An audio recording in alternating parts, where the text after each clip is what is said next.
Innal hamdalillah nahmaduhu wa nasta'inuhu wa nastaghfiruh wa na'udzu billahi min shururi anfusina wa sayyiati a'malina. Man yahdihillahu fala mudilla lahu wa man yudlil fala hadiya lahu. Asyhadu an la ilaha illallah wahdahu la syarika lahu wa asyhadu anna Muhammadan abduhu wa rasuluh. Ya ayyuhalladzina amanu taqullaha haqqa tuqatih wa la tamutunna illa wa antum muslimun.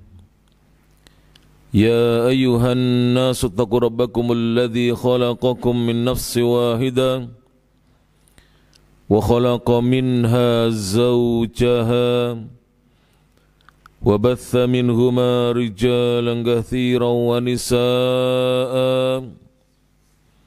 واتقوا الله الذي تساءلون به والأرحام إن الله كان عليكم رقيبا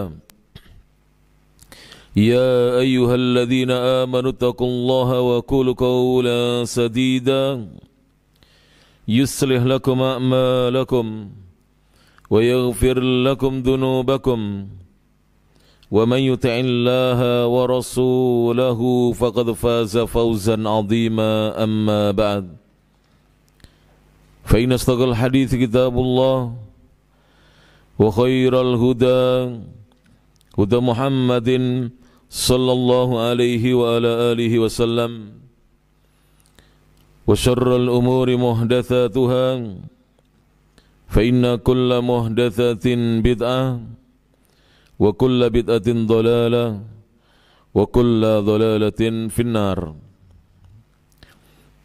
Para bapak dan ibu, kaum muslimin dan kaum muslimat, ikhwan dan akhwat jamaah kajian rutin Masjid Al-Imam Asy-Syafi'i rahimahullah Kota Mojokerto, rahimani Allah iyyakum, semoga Allah senantiasa merahmati kita sekalian. Alhamdulillah, segala puji hanya milik Allah Subhanahu wa taala, alladzi bi ni'matihi, yang dengan nikmat dan karunia dari Allah taala semata tatimmus shalihat, kebaikan-kebaikan menjadi sempurna. Kita bersyukur di maghrib yang cerah ini kembali kita bisa duduk di Majelis Al-Ilmu dalam rangka untuk thalabul ilmi syar'i, mempelajari ilmu agama Islam, yang mana ilmu tersebut merupakan warisan dari Rasulullah Muhammad sallallahu alaihi wa ala alihi wasallam.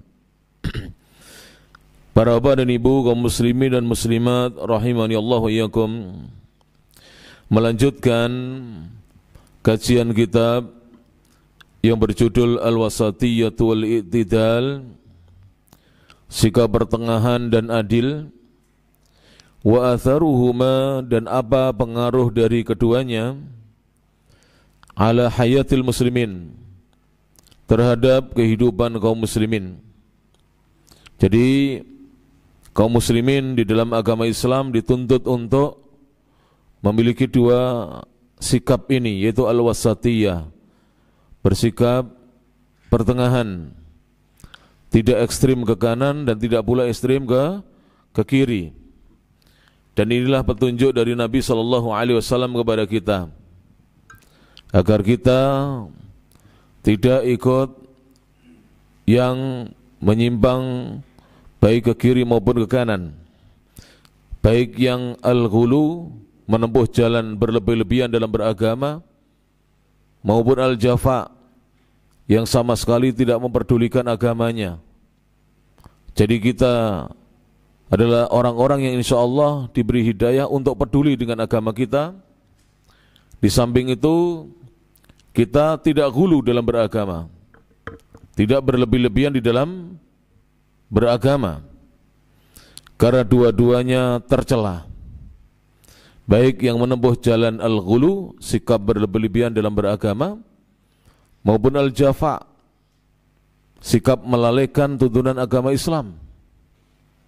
Kita lihat ya, ada sebagian saudara kita kaum muslimin itu terjatuh kepada al-jafa. Al-jafa itu at-tafrid, menyia-nyiakan dan melupakan, melalaikan agamanya. Sampai-sampai ajaran Islam itu hampir-hampir tidak dikerjakannya. Salat 5 waktu tidak, puasa Ramadan juga tidak, bahkan salat Jumat juga tidak, pergi ke masjid. Namun masih Allah berikan hidayah, tetap di atas Islamnya, tidak murtad. Tapi mereka adalah orang-orang yang lalai. Duduk di majelis ilmu seperti ini juga belum berkenan, belum diberi hidayah oleh Allah Subhanahu wa taala. Sebaliknya ada yang ekstrim kanan, berlebih-lebihan. Jamaah sekalian rahmati Allah Subhanahu wa taala, habis waktunya hanya untuk misalnya berzikir, ada yang habis waktunya hanya untuk membaca sholawat, ada yang habis waktunya untuk berdakwah, tidak pernah mengurus keluarganya. Ini semuanya tidak dituntunkan. Bahkan ada yang lebih ekstrim lagi, orang-orang atau kaum muslimin saudaranya yang di luar kelompoknya dikafirkan. Bahkan yang satu pemikiran, satu fikrah, jika melakukan dosa besar langsung divonis kafir. Ini semuanya adalah tidak dituntunan oleh Nabi SAW. Dan pada kesempatan malam hari ini, kitab yang disusun oleh Asy-Syaikh Al-Allamah Shalih bin Abdul Aziz bin Muhammad bin Ibrahim Al-Syekh, kita sampai pembahasan berikutnya halaman 37. Tema yang baru atau bab yang baru yaitu Al-Wasatiyatu wal-i'tidalu fil hukmi 'alal asya', bersikap pertengahan dan adil ketika menetapkan hukum atas beberapa hal, atas banyak hal. Beliau mengatakan, qala hafizahullahu taala Asy-Syaikh Shalih Al-Syekh yang dulu adalah pernah menjabat Menteri Agama Kerajaan Saudi Arabia, beliau mengatakan, al-asya'u tatajaddadu, banyak hal itu terulang. Dulu pernah terjadi, kemudian sekarang terulang kembali kejadiannya. Jadi kejadian-kejadian dulu pernah terjadi, seolah-olah sudah lama tidak pernah terjadi, sekarang terjadi lagi. Contoh, dulu kaumnya Nabi Lut melakukan tindakan apa? Perbuatan liwat, berhubungan sama jenis laki-laki dengan laki-laki. Sekarang terjadi lagi. Banyak laki-laki berhubungan dengan sesamanya, naudzubillah min dzalik. Kenapa ini terjadi? Karena banyak manusia yang tidak kenal Islam, yang jauh dari tuntunan agama Islam. Andai kata mereka tahu Islam, pasti mereka tidak akan menempuh jalan yang hina dan rendah, serta jalan yang keji. Bukankah Allah Subhanahu wa taala telah memperingatkan dalam Al-Qur'an, wala taqrabuz zina, jangan sekali-kali kalian mendekati zina. Dan perzinahan yang paling berat hukumannya di dalam agama kita adalah zina al-liwat, sesama jenis, yaitu laki-laki dengan laki-laki.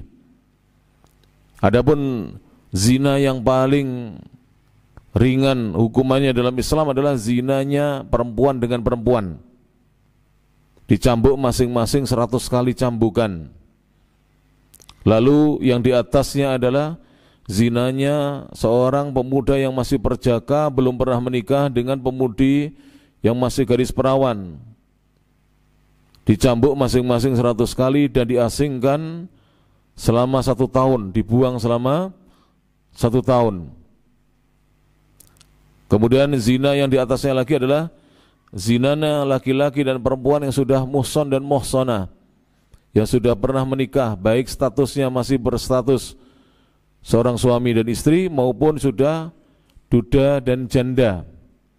Kalau berzina dirojam dengan batu besar sebesar kepala atau lebih sampai wafat meninggal dunia. Kemudian zina yang paling berat adalah zinanya laki-laki dengan laki-laki. Hukumannya ditetapkan dalam agama kita antara dilemparkan dari tempat yang tinggi sampai meninggal dunia atau dirojam seperti laki-laki dan perempuan yang sudah pernah menikah berzina. Thayyib. Itu kembali lagi terjadi pada jamaah rahmat Allah Subhanahu wa taala. Bahkan di sebuah kota di Jakarta Selatan barusan digerebek di sebuah hotel, 56 laki-laki melakukan perzinahan itu. Perbuatan yang sangat menjijikkan sekali. Sampai-sampai keluarganya malu karena harus dijemput oleh keluarganya. Bisa kita bayangkan yang istrinya mendapati suaminya ternyata berzina dengan sama jenis, naudzubillahi min dzalik.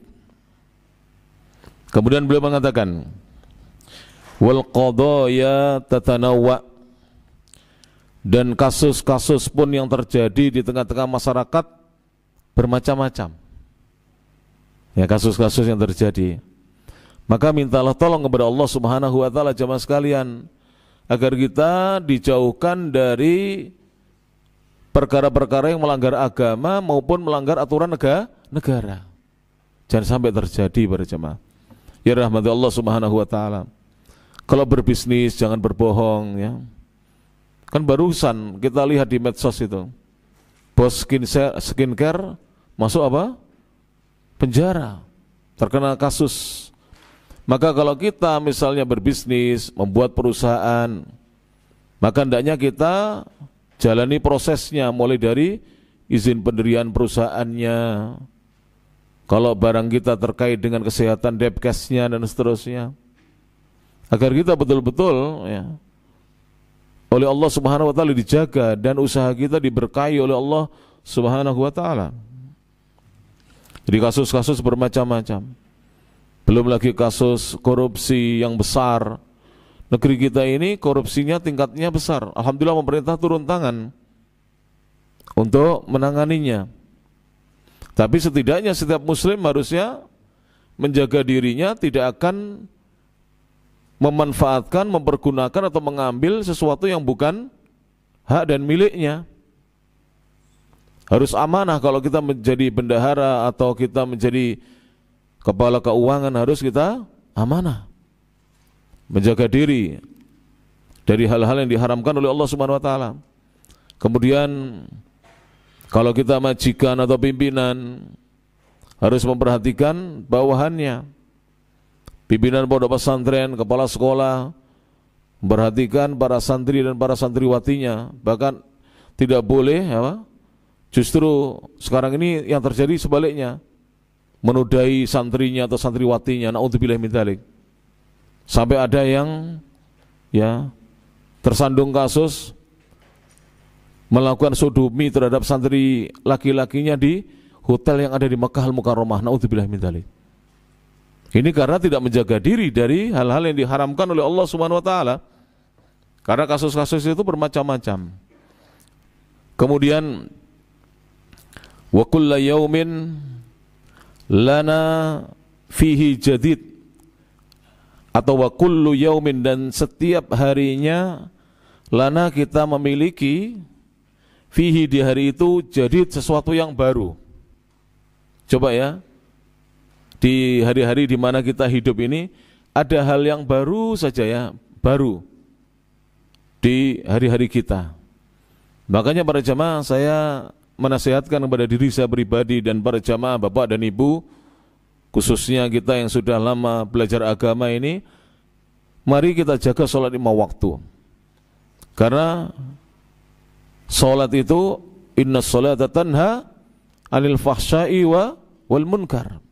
Sesungguhnya sholat itu bisa mencegah orang yang mau mendirikan dengan penuh keikhlasan dan sesuai tuntunan Nabi SAW dari perbuatan keji dan munkar.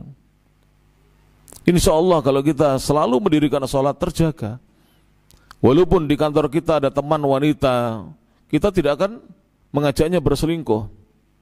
Kita akan menjaga diri kita dan kita akan menjaga dirinya dia, tidak akan menggoda dia. Kenapa? Karena kita dilindungi oleh Allah Subhanahu wa taala. Kemudian biasakan para jamaah selepas sholat jangan langsung pulang. Zikir ba'da sholat. Lalu bapak-bapak, ibu-ibu yang belum hafal zikir pagi dan petang, panjenengan kula aturi mundut kitab kecil terjemahan sudah ada zikir pagi dan petang. Syukran. Zikir pagi dan petang, supaya Allah menjaga kita, agar Allah Subhanahu wa taala menjaga kita dan keluarga kita. Jangan sampai kita terjerumus kepada perbuatan keji atau melanggar agama dan aturan negara ataukah istri kita. Maka hal-hal yang baru itu ada saja setiap harinya. Wala syakka, dan tidaklah diragukan, anna zamana lahu harakah, sesungguhnya zaman atau waktu atau masa itu memiliki pergerakan, ada aktivitas di dalamnya. Jadi hari demi hari itu ada saja hal-hal yang dilakukan oleh manusia, hamba-hamba Allah Subhanahu wa taala. Ada yang berbuat baik, semakin hari semakin baik dirinya. Dulunya dia ahli maksiat, kemudian bertobat menjadi orang baik. Ada yang dulunya ahli ketaatan menjadi ahli maksiat, semakin hari semakin buruk keadaannya. Wal madaniyatu walladatun, peradaban pun melahirkan hal-hal yang baru. Kalau dulu para jamaah yang rahmati Allah Subhanahu wa taala, yang namanya telepon, dulu telepon apa? Seluler, ada apa? Kabelnya. Yang kabelnya itu melingkar-lingkar kayak spiral ya. Kemudian kencang sekali itu suaranya, teleponnya itu. Dari tetangga jarak berapa itu terdengar suaranya ya. Kemudian cara menombol nomornya harus diputar dulu, krek krek krek krek gini. Kemudian meningkat, ditombol-tombol, ditekan-tekan. Sampai kemudian sekarang sudah canggih. Ini semuanya peradaban para jamaah yang rahmati Allah Subhanahu wa taala. Sekarang sudah banyak sepeda pancal listrik ya, sepeda listrik. Kemudian sepeda motor listrik, mobil listrik. Kita tidak tahu nanti ke depan bagaimana. Kalau di Saudi Arabia selama saya tinggal di sana sudah biasa kami menggunakan alat-alat yang menggunakan apa? Listrik. Jadi kami masak itu biasa pakai kompor listrik. Kalau di sini kan masih belum terbiasa ya kompor listrik. Jadi peradaban melahirkan hal-hal yang baru. Wal hadaratu mutawakkidatun. Kemudian hadarah, kemajuan zaman. Hadarah sebenarnya juga peradaban. Itu semakin menyala. Ini kalimat-kalimat puitis ini. Hari demi hari demikian. Tetapi ingat, kalau kita hanya memperhatikan kemajuan teknologi, peradaban kita berupa bangunan-bangunan yang megah, sudah banyak sekarang ini ya. Para jamaah yang rahmati Allah Ta'ala, mereka-mereka yang tidak beragama, kehilangan yang namanya as-sakinah wa tuma'ninah. Apa itu para jamaah? Ketenangan dan ketenteraman jiwa. Kenapa turis-turis datang ke Indonesia, Pak? Kenapa kira-kira? Cari apa? Apa namanya? Ketenangan dan ketenteraman jiwa. Refreshing. Refreshing itu apa?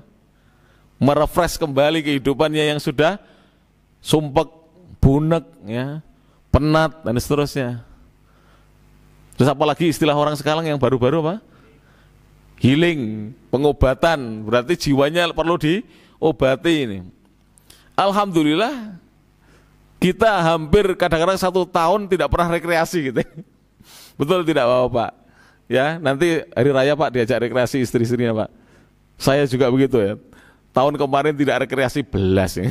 Paling kita mengunjungi mertua, orang tua begitu saja ya.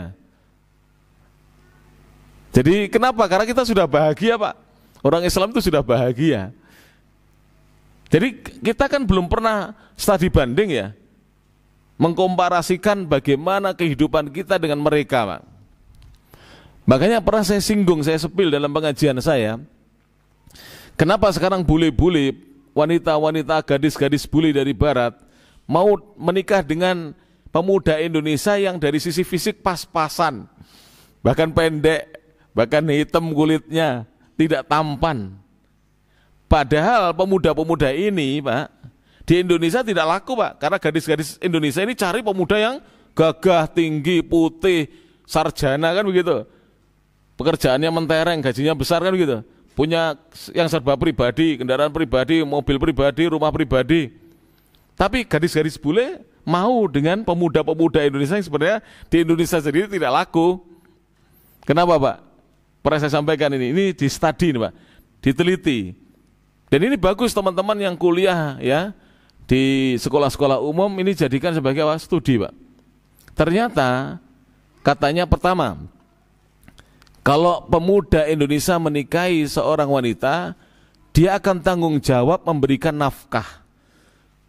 Kalau pemuda-pemuda dari sono, Pak, saya nggak mau menyebut namanya, itu kalau menikah istrinya disuruh kerja sendiri untuk mencukupi kebutuhannya. Kalau di Indonesia, Masya Allah, tabarakallah, bertanggung jawab. Yang kedua, katanya suami-suami Indonesia itu mau punya anak. Adapun mereka di sana, di barat dan di sono pokoknya, kalau menikah tidak mau punya anak, maunya free child. Tidak mau punya anak. Kita malah bapak-bapak ini pengennya banyak anak. Karena ada ya, yang sering kita dengar banyak anak banyak rezeki. Wong anak itu sendiri rezeki.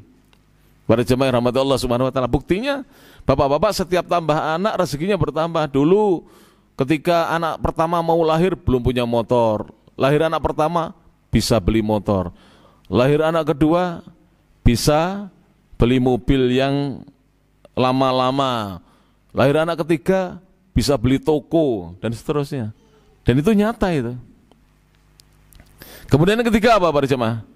Ya dirahmati Allah Subhanahu wa taala, yang menjadi daya tarik bagi wanita-wanita bule, pemuda-pemuda Indonesia atau laki-laki dari Indonesia, selain mereka perhatian ya, kemudian mereka mau punya anak, mereka itu mau menikahi karena di sana kebanyakan itu kumpul kebut tanpa pernikahan. Kalau kita kan masih aib, dan mudah-mudahan seterusnya menjadi aib, kumpul dari dalam satu rumah tapi tidak diikat dengan apa? Pernikahan. Maka ini semuanya para jamaah yang rahmat Allah Subhanahu wa taala ya, kita akan bisa bandingkan. Kemudian silakan nanti, saya baru mendengar beritanya beberapa waktu yang lalu, di Jepang itu sampai ada satu kota itu sepi. Awalnya itu saya sangka kenapa sepi, ternyata yang tinggal di situ tinggal orang-orang tua. Anak-anak mereka, kalau seandainya orang tuanya sudah meninggal, tidak ada yang mau tinggal di rumah peninggalannya orang tua. Dianggap sudah kuno, Pak.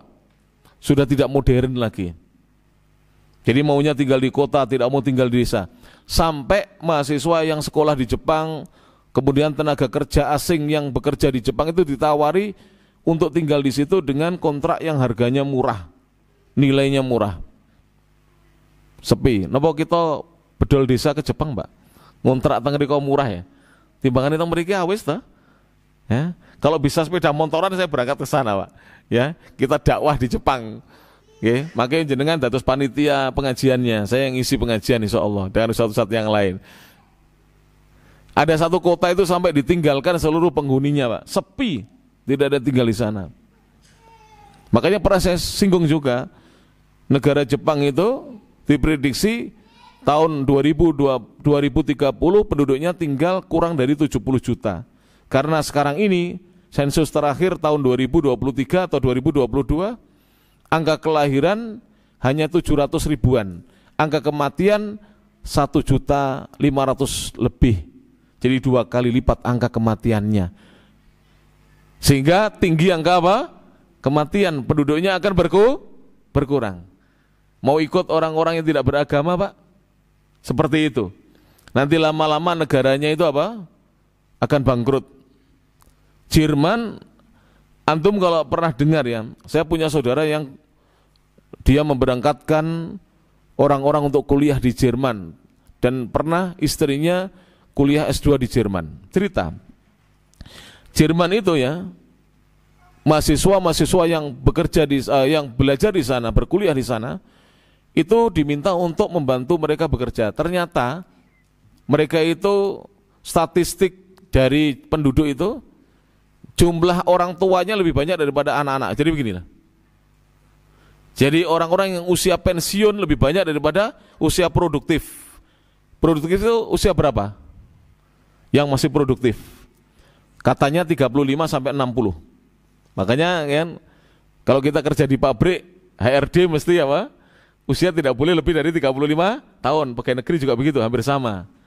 Tidak boleh mengajukan lebih dari 35 tahun. Jadi begini, kurvanya itu, statistiknya. Orang tua lebih banyak daripada anak-anak. Jadi bayi itu sedikit. Makanya, lah, anak-anak Indonesia, pemuda-pemudi Indonesia yang kuliah di Jerman, ya senang Pak. Kerja sambil, kuliah sambil kerja dapat gaji, dapat bayaran, senang. Padahal mereka tidak tahu dimanfaatkan tenaga mereka. Karena mereka sudah mulai kekurangan apa? Stok pekerja. Angka ya, pekerja yang masih produktif itu sangat sedikit dibandingkan jumlah lapangan kerja. Monggo mereka ngelamar pekerjaan banyak loker Pak. Jadi kalau di sini banyak yang di PHK, di sana malah dibutuhkan apa? Pekerja. Silakan dicari tahu sendirilah. Ya. Nanti dikira saya mengarang, ini dapat cerita A1 dari orang-orang yang di sana. Rata-rata mahasiswa Indonesia yang di Jerman cerita itu, jadi uang keberangkatannya itu bisa dikembalikan dalam jangka waktu kurang lebih 1 tahun, 2 tahun sudah bisa apa? Mengembalikan biaya keberangkatannya dengan dia bekerja itu. Sehingga orang tua mereka senang sekali katanya. Enak, anak saya sudah tidak minta biaya dan dulu biaya yang pernah ngutang atau pinjam itu sudah kembali. Lihat berjamaah. Ketika seorang meninggalkan ajaran Islam, ya, dengan tidak mau menikah, kalau menikah tidak mau punya anak, sekarang mereka kesulitan mencari apa? Pekerja. Kalau nanti seperti itu terus, ya ambruk negaranya. Para jamaah rahmat Allah Subhanahu wa taala. Thayyib. Walan takifa inda hukmi faqihin wa audaiyatin. Walan takifa, dan tidaklah berhenti hal-hal itu inda hukmi faqih, menurut hukumnya seorang yang faqih, yang faham agama, faham fikih, hukum-hukum agama. Audaiyatin, atau hukumnya seorang dai, pendakwah. Au inda tanziri munadhirin, atau menurut pandangan dari mereka-mereka yang menjadi pengamat-pengamat melihat kondisi. Al-madaniyatu tatawalladu, maka peradaban itu melahirkan hal-hal yang baru. Watanmu, dan berkembang. Kama huwa musyahadun, sebagaimana hal itu bisa disaksikan. Wa mandurun, dan bisa dilihat. Fiz zamanil hadiri, di zaman sekarang ini. Wala budda hina idin, maka wajib di saat itu, ketika itu, min an yakuna hunaka, ada di sana manhajun, ada metode, ada cara beragama, ada jalan wadihun yang jelas. Jadi ketika menghadapi perkembangan zaman yang seperti ini, teknologi yang mutaakhir, ini kita harus punya manhaj, para jamaah, metode, cara, jalan, sehingga kita dibimbing. Dan tidak lain itu adalah al-Islam, yang mana Islam itu dibangun di atas sumber agama yang paling asasi, yang tidak bisa ditawar-tawar, yang disepakati oleh seluruh umat Islam, yaitu Al-Quranul Karim dan As-Sunnah Nabawiyah. Al-Quran dan As-Sunnah. Kemudian ditunjang dengan sumber yang ketiga, yaitu Al-Ijma' wal Qiyas, kesepakatan para ulama dan kias yang benar. Maka ini semuanya nanti akan menjadi manhaj bagi kita. Kita dibimbing pada jamaah rahmati Allah Subhanahu wa taala. Saya ambil contoh dan sering saya sampaikan, teman-teman atau ikhwan-ikhwan, akhwat-akhwat yang baru menikah, bersabarlah. Kalian kalau ingin sukses, diskusi dengan bapak-bapak yang dulu merangkak dari nol, minus sifar, from zero. Belajar dari mereka, gali, ya, istifadah, mengambil faedah dari mereka. Pak, dulu pertama menikah bagaimana? Aduh dik, saya itu masih waktu itu belum punya pekerjaan, tapi ibunya anak-anak minta saya segera melamarnya. Tepak iki. Saiki wis duwe pekerjaane ditolak, nggih. Tepak wanita begini ya. Kalau dulu wanita begitu, dulu begitu Pak, belum punya pekerjaan disuruh melamar. Saya contohnya. Jadi kalau sekarang sudah punya pekerjaan melamar ditolak Pak, kurang ganteng katanya, kurang dhuwur, kelemon, kekuron, dan seterusnya. Mohon maaf ya kalau kalimat saya menyinggung perasaan, tapi nyata ini, fakta, faktual ini baru cuma. Kalau dulu kan bapak-bapak coba tanyakan, banyak yang menikah itu belum punya apa-apa. Sekarang sudah punya apa-apa, belum dapat jodoh. Ngelamar sana tolak, ngelamar sana tolak. Bahkan saya sering sampaikan Pak, kalau ta'aruf atau kenalan itu gak usah pakai CV, tahu CV? Curi tulum vitae itu, biodata itu mbare ditolak ya, langsung aja ke pedok wonge, yo gak gitu.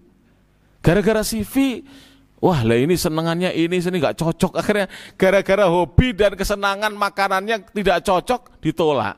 Wong belum lihat orangnya sudah menolak, piye iki wong-wong iki. Dilihat orangnya dulu cocok apa tidak. Dulu kan tidak begitu Pak. Makanya bapak-bapak kita dulu kalau Pak tolong buat CV, CV apa tole? Tidak tahu CV mereka. Tapi dapat istri, sudah bercucu, berbuyut, masya Allah tabarakallah, ya kan? Jadi sekarang ini seperti itu Pak Jemaah. Kalau kita tidak punya manhaj, maka kita tidak punya sesuatu yang kita jadikan sebagai pijakan di dalam mengarungi kehidupan. Sabar, ya, upayakan mantan-mantan enyar atau mantan-mantan baru itu, pengantin-pengantin baru, pasangan-pasangan baru itu, jangan ambil yang berbau cicilan sudah. Nanti hidupnya bagus itu. Bener, sabar dulu. Lebih baik meminjam sepeda motornya mertua, walaupun kadang-kadang disemprot oleh mertua, daripada kita mencicil. Tahu mencicil? Ya, jadi sampai kita mencicil, nanti dikejar-kejar cicilan. Loh bener ini nasihat saya, jangan sampai terjadi seperti itu. Kita hidup apa adanya, belum mampu beli rumah, ya kita kontrak dulu. Dan tidak usah langsung kontrak yang mahal-mahal, yang penting kita bisa tinggal dengan istri kita, sedikit demi sedikit menabung. Bapak-bapak tahu ya, beberapa hari yang lalu viral, ada orang menabung di tong dari plastik yang warnanya biru itu ya, yang biasanya untuk jualan ikan segar itu loh, di pasar-pasar, tong dari plastik yang warnanya biru itu, yang tutupnya hitam itu. Saya lihat drum ya, drum dari plastik, tong dari plastik itu.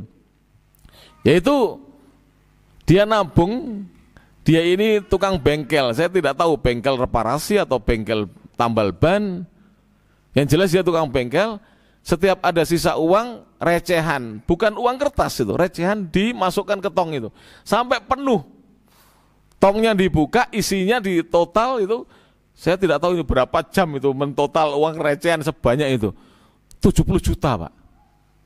70 juta, lihat nanti di YouTube besok ada insya Allah.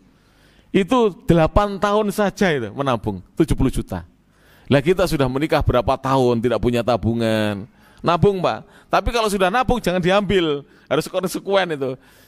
Mas ganti beras ya wis poso gitu. Jangan di cungkili akhirnya tidak nabung-nabung itu nanti ya. Ikuti bagaimana pelajaran-pelajaran hidup orang-orang yang terdahulu, para jamaah rahmatullah taala. Jazakallahu khairan maturun. Jelas ini? Maka kita harus punya manhaj dalam hidup ini. Nanti bahagia, terutama yang masih muda-muda baru menikah bahagia. Jangan dibebani dengan hutang. Pertengkaran-pertengkaran di keluarga itu awalnya dari hutang. Jangan dari hutang. Hidup apa adanya. Qanaah. Ya. Walaupun makannya hanya dengan nasi putih dan sambal sama tempe atau tahu sama kerupuk, berjalan saja. Insya Allah tidak mati, insya Allah. Diberi oleh Allah Subhanahu Wa Taala kehidupan, insya Allah. tapi sholat tahajudnya yang rajin gitu. Pengen kaya 5 waktu aja tidak ke masjid. Kalau pengen kaya ya harus kita semangat beribadah kepada Allah Subhanahu wa taala. Dalilnya sudah sering dengar, mungkin panjenengan bosan saya baca. Wa may yattaqillaha yaj'al lahu makhraja. Barang siapa bertakwa kepada Allah berarti menjalankan perintah Allah dan Rasulnya dan menjauhi larangan Allah dan Rasulnya, Allah akan jadikan untuknya jalan keluar, solusi atas segala problem kehidupannya. Pasti ada solusi. Pasti itu sudah. Wa yarzuqhu min haitsu la yahtasib, dan Allah akan memberi kepadanya rezeki dari arah yang tidak pernah disangka-sangka dan duga sebelumnya. Wa may yatawakkal 'ala Allah, apalagi mau tawakal ini. Dan barang siapa yang tawakal kepada Allah, pasrah dan usaha maksimal kepada Allah, fahuwa hasbuh, maka Allah akan memberikan kecukupan kepadanya. Surat At-Tolak, surat nomor 65, ayat 2 dan 3. Dikaji. Kira-kira yakin enggak? Kalau orang bertakwa diberi solusi, Pak? Harus yakin. Contohnya Rasulullah SAW. Contohnya para sahabat Nabi radhiyallahu anhum ajmain diberi solusi, diberi rezeki dari arah yang tidak disangka-sangka, diberi kecukupan oleh Allah Subhanahu wa taala. Padahal banyak yang berhijrah tidak membawa harta, datang ke Madinah hanya membawa badan dan pakaian yang melekat pada tubuhnya. Tetapi mereka diberi oleh Allah Subhanahu wa taala rezeki.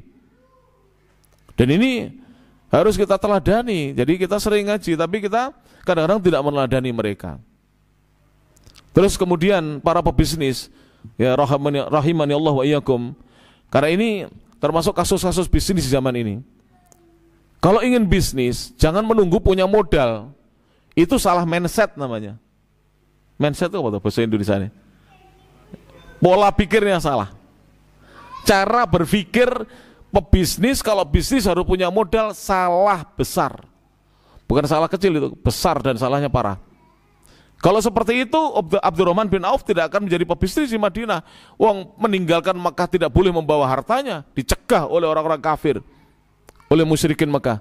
Datang ke Madinah tidak punya apa-apa. Ditawari separuh kebun tidak mau.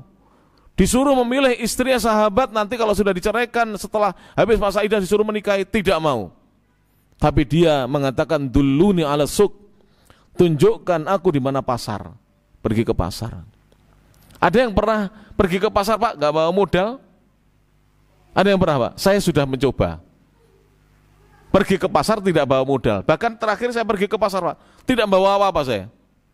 Alhamdulillah ketemu teman-teman. Ah, Yusron, ayo ngopi. Nah, ngopi. Ya tuh coba. Ya sungkan loh. Kayaknya sudah di ustad ya. Loh, dulu sama-sama teman berjuang di pasar. Ayo makan. Oh, Masya Allah. Khusus ayo makan. Masya Allah. Kita tidak bawa modal bisa dapat uang, Pak. Bisa insya Allah Ta'ala. Sekarang, Pak, bikin teh, ya. Panjenengan bikin teh. Es teh dibungkusi plastik itu ada loh di pasar itu. Dia bawa termos, ya, keliling, itu isinya apa? Es teh, termosnya lagi satu lagi, kopi panas. Siapa yang pernah lihat? Saya pernah lihat itu. Saya lupa harganya dulu berapa, 1000-an dulu. Itu orang beli langsung habis, Pak. Kita sering mengatakan bisnis sekarang lesu. Belajarnya kemana ini? Belum diamalkan ini. Tidak boleh mengatakan demikian. Masih banyak rezeki dari Allah Subhanahu wa ta'ala. Saya kemarin itu para jemaah mau bersih-bersih tanah itu, sulit mencari tukang bersih-bersih. Berarti kan kita butuh apa? Tukang bersih-bersih. Modalnya apa? Cangkul, sabit, apa? Sapu, ya, sapu korek, sapu apa nih? Lidi itu. Sudah beres itu. Dapat uang, rezeki dari Allah. Dapat makan siang, ya, dapat sarapan, dapat kue-kue, dapat kopi, Masya Allah. Tapi orang sekarang para jemaah mengeluh dan mengeluh. Lupa bahwa Allah Subhanahu wa ta'ala sudah menjanjikan kepadanya solusi dan rezeki yang tidak disangka-sangka. Bahkan menjanjikan kepadanya kecukupan dari Allah Subhanahu wa ta'ala. Taib. Manhajun wadihun. Metode yang jelas.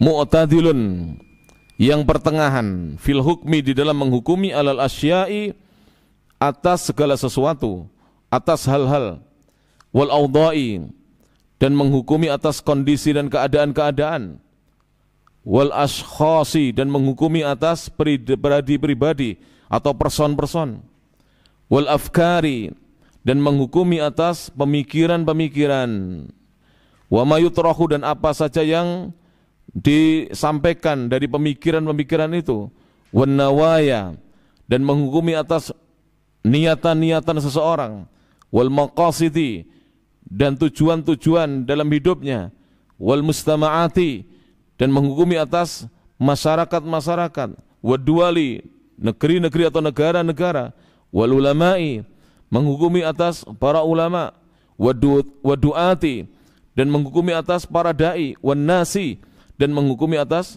manusia-manusia. Ini tidak boleh sembarangan para jemaah, harus punya manhaj di dalam hidup ini. Kita dengarkan kumandang azan lebih dahulu, sudah itu kita jelaskan apa yang terjadi sekarang ini.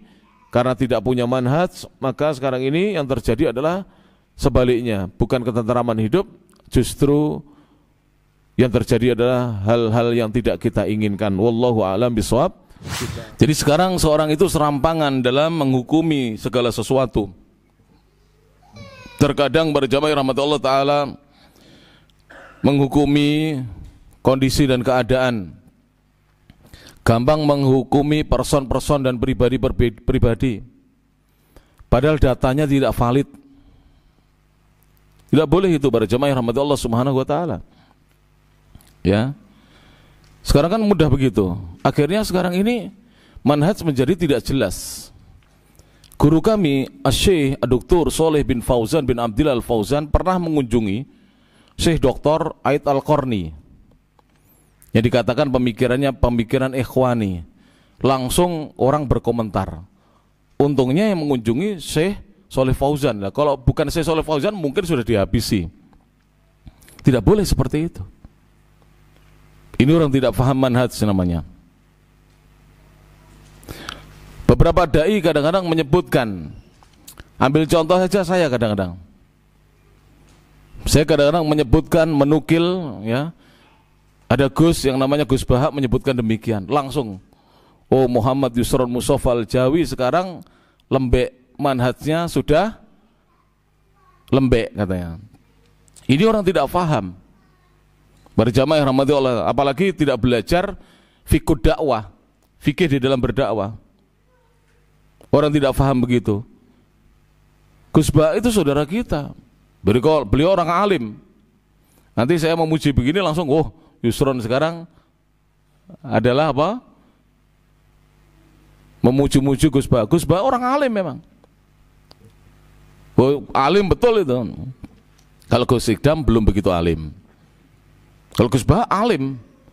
Baca kitab itu lancar, menerjemahkan bahasa Jawa juga lancar, mengi'rab utawi iki-ikunya bisa.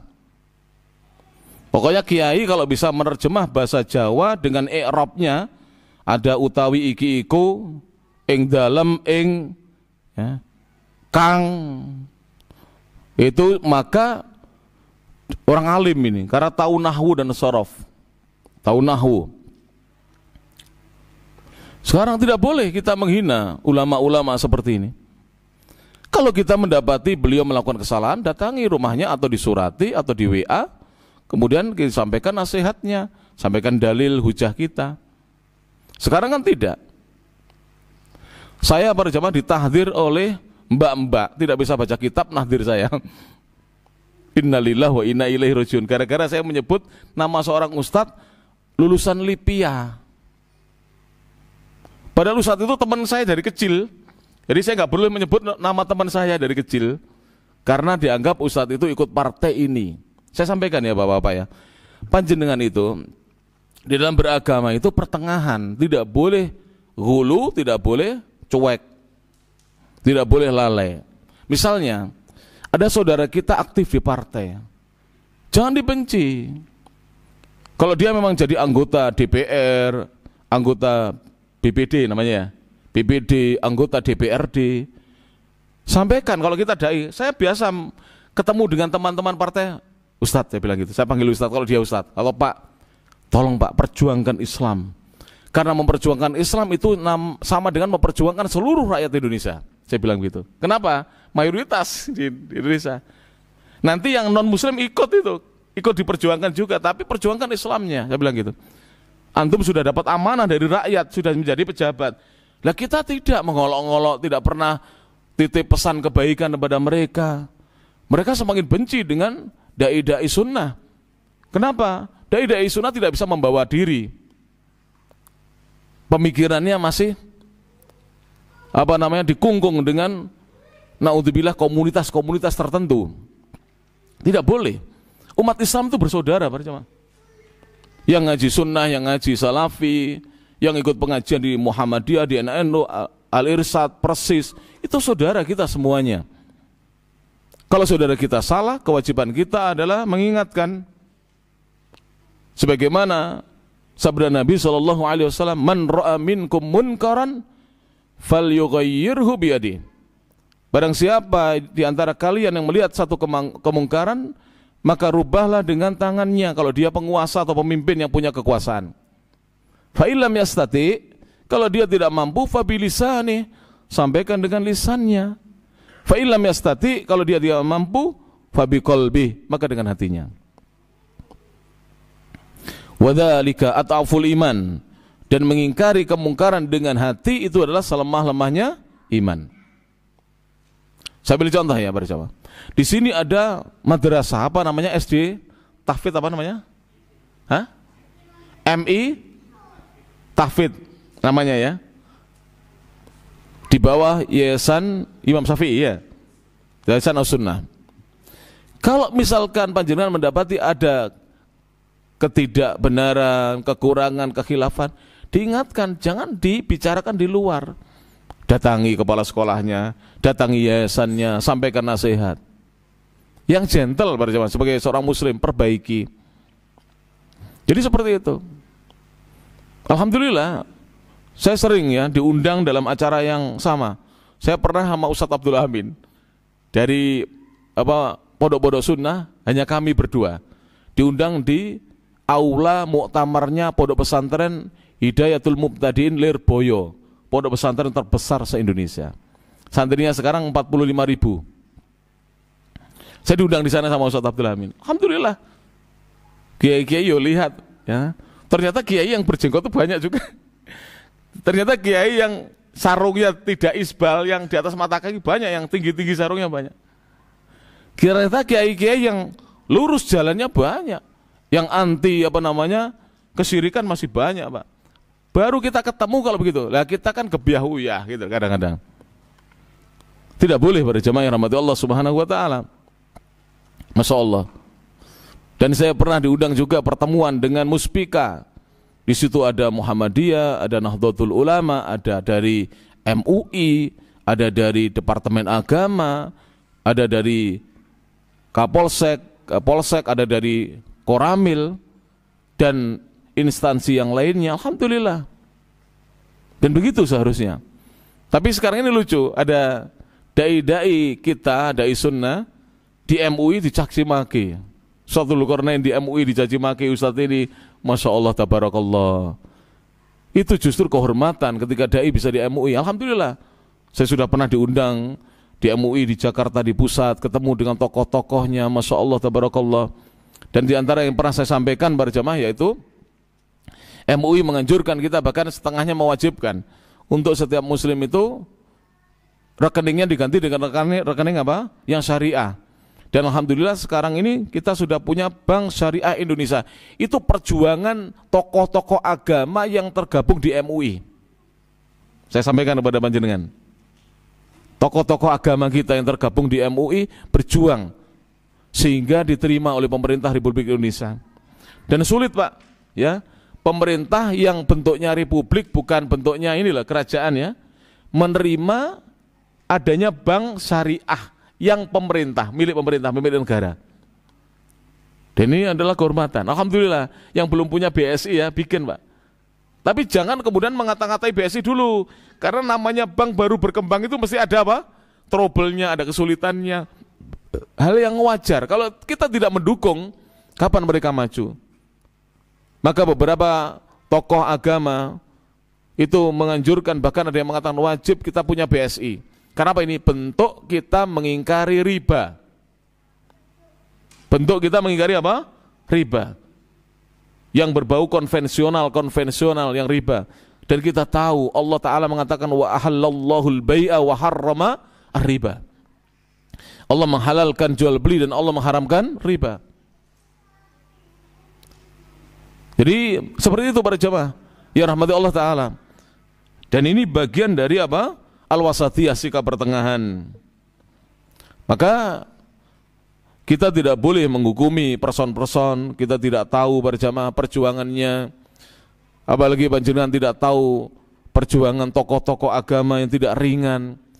Sekali tokoh itu kita anggap berbuat salah, langsung kita tinggalkan, kita caci maki. Tidak boleh. Wanawaya dan juga niatan-niatan. Tidak boleh kita menghukumi niatnya orang lain. Kita tidak tahu niat orang lain. Kita hanya menghukumi sesuai dohir. Itu pun tidak boleh serta-merta kita meninggalkan saudara kita yang berbuat atau melakukan kesalahan. Wal maqasidi dan maksud-maksud, tujuan-tujuan. Wal mustama'ati dan masyarakat-masyarakat. Wad duwali dan negeri-negeri. Wal ulama'i dan ulama-ulama. Wad du'ati dan dai-dai, wan nasi dan manusia. Bahkan di negara-negara yang notabene-nya negaranya tidak berdasarkan tuntunan agama Islam, itu Islam berkembang di sana. Islam berkembang di sana, dihormati. Antum tahu ya, negara sekelas Amerika itu, di sana itu madrasah Islam itu boleh diberi izin, Pak. Bahkan yang memberi izin itu 3 instansi sekaligus, bayangkan. Memberi izin. 3 departemen kalau kita ya, sekaligus yang memberi izin. Itu menunjukkan bahwa mereka menghargai. Apalagi umat Islam bisa menunjukkan akhlaknya yang baik ya. Islam bisa menunjukkan bagaimana perilaku umat Islam yang sesuai tuntunan Nabi SAW, membuat mereka tertarik. Dan sering saya sampaikan, berapa kali saya sampaikan, di London, ya, di Inggris itu wali kotanya lebih dari 4 itu muslim sudah. Jadi mereka sudah mau menerima apa? Islam. Bahkan di lingkungan kerajaan Inggris itu sudah ada masjid atau musolanya di dalam kerajaan itu. Padahal sebelumnya tidak ada. Para jemaah rahmati Allah Subhanahu wa taala, mereka menghormati. Ada beberapa negara melarang umat Islam di negara itu membangun masjid, tapi boleh menyewa gedung untuk masjid. Membangun tidak boleh, tapi menyewa gedung digunakan untuk sholat boleh. Ini kan Masya Allah ya, berkat apa? Bagaimana umat Islam menunjukkan Islam yang baik, Islam yang lembut, Islam yang penuh dengan hikmah, Islam yang senantiasa bersikap pertengahan. Wa hadzal manhaju, dan manhaj al-wasatu yang pertengahan ini, yajibu, maka wajib an yu'assala, untuk jadikan dasar, fi atruhatin, di tesis-tesis dan di disertasi-disertasi. Tahu tesis? Tulisan untuk mahasiswa yang menempuh jenjang strata 2. Disertasi untuk yang strata 3. Warosaila, dan di rosail, tulisan-tulisan skripsi. Hatta la yakunun nasu, hingga tidak menjadi manusia itu alladzina yarumuna min talabatil ilmi, yang mereka menginginkan dari kalangan para penuntut ilmu, menginginkan apa? Al-islaha, perbaikan, wa da'wata, dan menginginkan dakwah, wal irsyada, dan menginginkan untuk membimbing umat, fi ghaibatin, agar mereka tidak tersembunyi. Dan dakwah itu memang tidak boleh tersembunyi para jemaah. Dan saya pesan ya, Bapak dan Ibu yang punya medsos, gunakan medsos itu untuk menyebarluaskan kebaikan. Minimal dagang lewat medsos. Jangan medsos itu untuk menyebarkan apa? Pendapat pribadi, menyebarkan kebencian, jangan. Minimal ayat dikirim, hadis di-share dengan terjemahannya, pengajian di-share, jadwal pengajian di mana di-share, jadwal khutbah di mana di-share, kemudian PSB atau penerimaan santri dan murid baru di-share. Jangan men-share keburukan-keburukan di medsos itu. Share-lah kebaikan-kebaikan. Minimal apa Pak? Untuk dagang ya, digunakan untuk dagang. Ada seorang ustadz kita, hasilnya tuh miliaran Pak. Dia pernah saya tanya sendiri, saya tanya itu, dia hanya nge-share lewat WA dan Facebook, hasilnya miliaran. Siapa itu? Ustadz Ami, bukan Ustadz Ami, Ustadz Hanif, panggilannya Ami Hanif, SPD, adik iparnya Ustadz Afifi Abdul Wadud yang pernah ngisi di sini. Itu hasilnya jualan baju dan celana antum itu miliaran Pak. Padahal nge-share-nya hanya di Facebook dan WA katanya beliau. Gak tahu kalau sekarang di-share orang-orang di mana, tapi beliau hanya nge-share di situ katanya. Tapi bisa berkembang. Maka gunakan medsos itu kebaikan-kebaikan. Anil manhajil mu'tadili, tersembunyi dari manhaj yang pertengahan fidzalika dalam masalah itu. Kemudian beliau mengatakan wa min qawaidi ahlil ilmi, dan termasuk kaidah-kaidah yang ditetapkan oleh para ulama ahlul ilmi adalah al-hukmu ala syai'i, menghukumi sesuatu itu far'un, adalah merupakan cabang antasawwurihi, dari penggambaran terhadap sesuatu itu secara menyeluruh. Jadi kalau kita belum tahu sesuatu itu, tidak boleh kita menghukumi sesuatu itu. Tidak boleh para jamaah ya rahmati Allah Subhanahu wa taala. Belum tahu, belum kenal, kita sudah menghukuminya. Wallahu jalla wa ala, sedangkan Allah yang maha besar dan maha tinggi, qala lana, Allah berfirman kepada kita, wala taqfu ma laysa laka bihi ilm, dan janganlah kamu mengikuti wahai Muhammad apa yang tidak ada pada dirimu ilmu tentangnya. Nabi Muhammad saja ditegur, jangan mengikuti sesuatu yang tidak ada ilmunya. Surah Al-Isra ayat 36. Faman arada an yahkuma ala syai'in, barang siapa yang ingin menghukumi atas sesuatu, duna ilmin kamilin, tanpa adanya ilmu yang sempurna, bihadza syai', terhadap sesuatu yang hendak dihukuminya itu, au yahkuma ala wat'in, atau dia menghukumi atas satu kondisi dan keadaan, au yahkuma ala syahsin, atau dia menghukumi atas pribadi dan person, au yahkuma ala afkarin, atau dia menghukumi atas pemikiran-pemikiran, wa atruhatin, dan juga menghukumi atas disertasi dan tesis-tesis, au yahkuma ala nawaya, atau bahkan menghukumi atas niatan-niatan orang, wa maqasida, dan maksud-maksud orang, duna ma'rifatin syar'iyyatin bidzalik, tidak didukung dengan pengetahuan syariat tentang hal itu. Fa innahu hina idzin, maka dia ketika itu yakfu, dia mengikuti ma laisa lahu bi ilmun, mengikuti sesuatu yang dia tidak punya ilmu tentangnya. Tidak punya ilmu tentangnya. Panjenengan melihat postingan terakhir dari teman-teman tentang Profesor Doktor siapa itu yang dosen IAIN itu yang pernyataannya bagus itu, lupa saya. Siapa itu? Profesor Doktor mengomentari tentang Ar-Rahmanu 'alal 'arsy istawa, bagus sekali. Sesuai dengan manhaj salaf. Makanya tidak boleh kita melihat seseorang itu hanya sekilas. Kita tidak boleh menghukumi serampangan para jamaah rahmati Allah taala, apalagi tokoh, sedangkan kita tidak punya ilmu tentangnya. Para jamaah rahmati Allah Subhanahu wa taala. Taib. Lagi ya, saya beri contoh para jamaah rahmati Allah Subhanahu wa taala. Ada orang kadang-kadang dia memprovokasi atau mengajak teman-temannya untuk tidak ngaji dengan Ustadz Fulan misalnya. Dia baru melihat satu kesalahan Ustadz itu sudah langsung dia teman-temannya diajak untuk tidak ngaji lagi. Itu nanti teman-temannya kalau tidak ngaji dengan Ustadz Fulan, bahkan tidak ngaji dengan para Ustadz, akhirnya menjadi orang awam lagi yang dosa orang ini, membawa teman-temannya untuk kembali ke jurang kebinasaan. Naudzubillahi min dzalik. Dan ini banyak sekarang ini. Jamaah-jamaah pengajian yang meninggalkan ustadznya gara-gara ustadznya melakukan satu kesalahan. Ini tidak bijak namanya.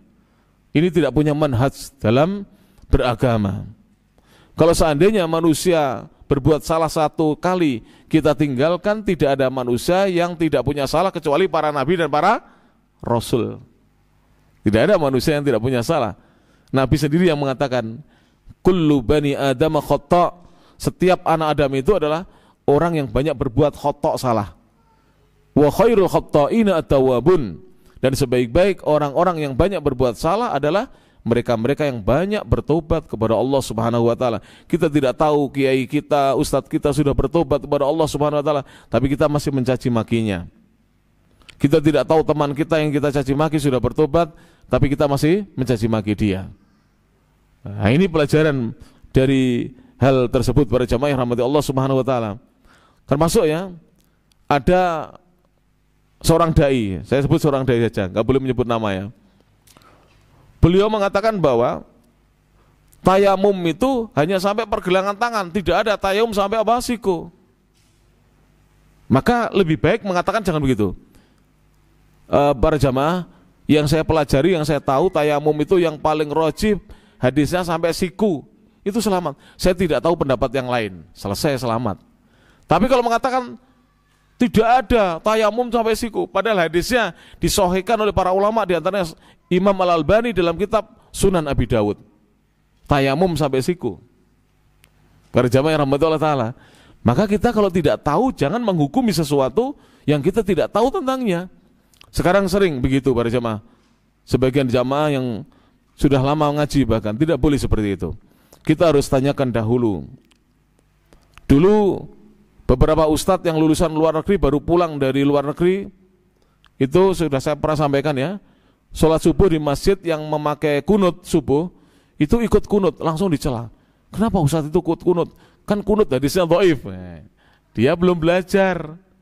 Walaupun kunut dihukumi oleh para ulama, ya, sebagian ulama menghukumi hadisnya dhaif, yang menghukumi dhaif itu Imam Abu Hanifah setahu saya, dan Imam Ahmad bin Hanbal dan ulama yang lain. Yang menghukumi hasan hadisnya kunut subuh terus menerus adalah Imam Malik dan Imam Syafi'i. Menghukumi hasan. Kalau hasan berarti bisa diamalkan. Kalau dhaif berarti tidak bisa diamalkan.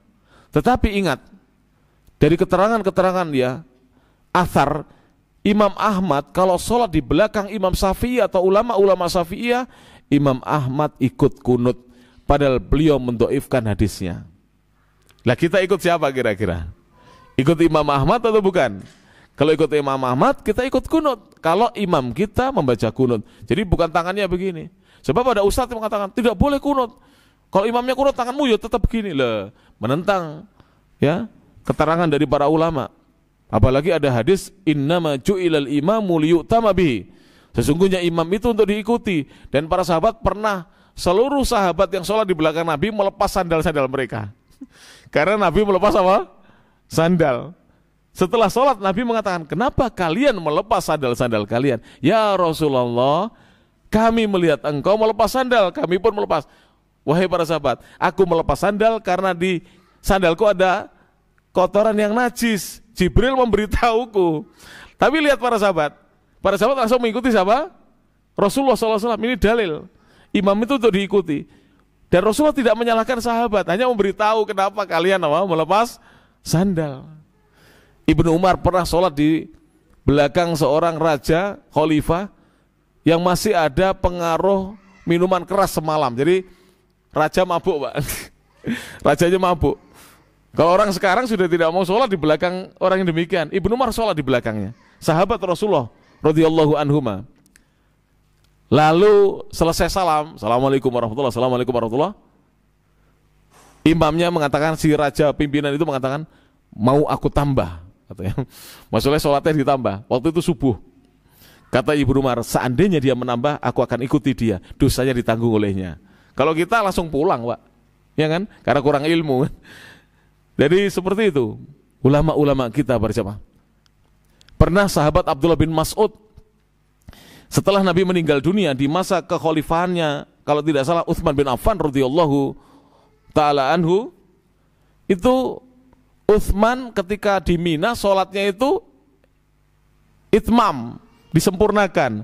Jadi zuhur biasanya Rasulullah, Abu Bakar, Umar itu sholatnya 2 rakaat dikosor, Tapi tetap dalam waktu-waktunya, duhur di waktu duhur, asar di waktu asar, tapi dikosor yang 4 rakaat jadi 2. Utsman menitmamkan, menyempurnakan sholatnya. Maka Ibnu Umar maka Abdullah bin Mas'ud ketika itu ikut Utsman bin Affan radhiyallahu anhuma. Ketika ditanya oleh murid-muridnya, wahai Ibnu Mas'ud, kenapa engkau mengikuti Utsman? Bukankah kamu berpendapat bahwa sholat di Mina itu adalah dikosor? Iya. Al-khilafu syarr, kata beliau. Berselisih itu buruk. Itulah sahabat-sahabat Nabi SAW. Jadi berselisih itu buruk kepada jamaah yang rahmat Allah Subhanahu wa taala. Maka ini yang bisa disampaikan, ya. Kita berupaya meneladani sunnah-sunnah Nabi SAW dan bersikap pertengahan, termasuk sunnah Nabi SAW. Dan banyak ya di antara jamaah yang dulu terlalu keras sekali. Sekarang menjadi orang awam seawam-awamnya sekarang. Banyak. Jadi terlalu keras. Bahkan banyak yang dulu ikut aliran-aliran takfiri yang mudah mengkafirkan, sekarang menjadi pembenci agama. Na'udzubillah min dzalik. Malah benci dengan agamanya. Makanya beragama itu tidak boleh gulu berlebihan dan tidak boleh melalaikan agama. Tapi kita tengah-tengah mengambil ilmu dari guru-guru kita dengan baik, kita catat. Kalau panjenengan misalnya ya mendapati ucapan saya yang salah atau penjelasan saya yang tidak benar, panjenengan temui saya sendiri, enggak apa-apa. Kita nanti diskusi, ngobrol ya. Mungkin saya yang salah atau panjenengan yang belum tahu, nanti kita jelaskan. Dan ini bagian dari al-wasatiyah. Demikian yang bisa disampaikan Bapak Ibu yang dirahmati Allah Subhanahu wa taala. Semoga kita semangat dalam menuntut ilmu dan jangan putus menuntut ilmu. Jadi dengan kita semangat sebagaimana semangatnya para sahabat. Sahabat itu tidak ada satupun yang putus menuntut ilmu kecuali meninggal dunia. Jadi tidak ada sahabat itu pensiun belajar karena sudah alim, tidak ada. Terus menuntut ilmu para sahabat itu, walaupun mereka sudah alim. Jadi bahkan sahabat-sahabat sepuh itu mengambil ilmu dari sahabat-sahabat muda. Contohnya ya, sahabat-sahabat yang sepuh, contohnya Umar bin Al-Khattab. Umar bin Al-Khattab itu lahirnya tahun 40 Hijriah. Lahirnya tahun 40 Hijriah. 40 sebelum Hijriah. Sehingga ketika beliau hijrah bersama Nabi usianya sudah 40 tahun. Ibnu Abbas, Abdullah bin Abbas lahirnya tahun 3 sebelum Hijriah. Saat Nabi hijrah usianya baru berapa? 3 tahun. 3 tahun dengan 40, Pak. Tapi ketika Umar menjadi khalifah, yang dipanggil untuk menjelaskan ayat siapa? Abdullah bin Abbas. Bahkan dimasukkan ke dewan musyawarahnya Umar. Ini menunjukkan bahwa sahabat-sahabat dulu menghargai ilmu. Tidak kemudian sudah tua, tidak mau belajar kepada yang muda, tidak. Padahal usianya terpaut berapa? 37 tahun, bayangkan. Dan ketika di masa Umar, itu usia Ibnu Abbas baru 15 tahun. Jadi 15 tahun sudah dimasukkan dewan musyawarah raja atau khalifah. Inilah para jamaah di zaman yang penuh dengan keilmuan dan keemasan Islam, mereka betul-betul menghargai ilmu. Subhanakallahumma bihamdik, asyhadu an la ilaha illa anta, astaghfiruka wa atubu ilaik, wa akhiru da'wana anil hamdulillahi rabbil alamin. Tsumma assalamu alaikum warahmatullahi wabarakatuh.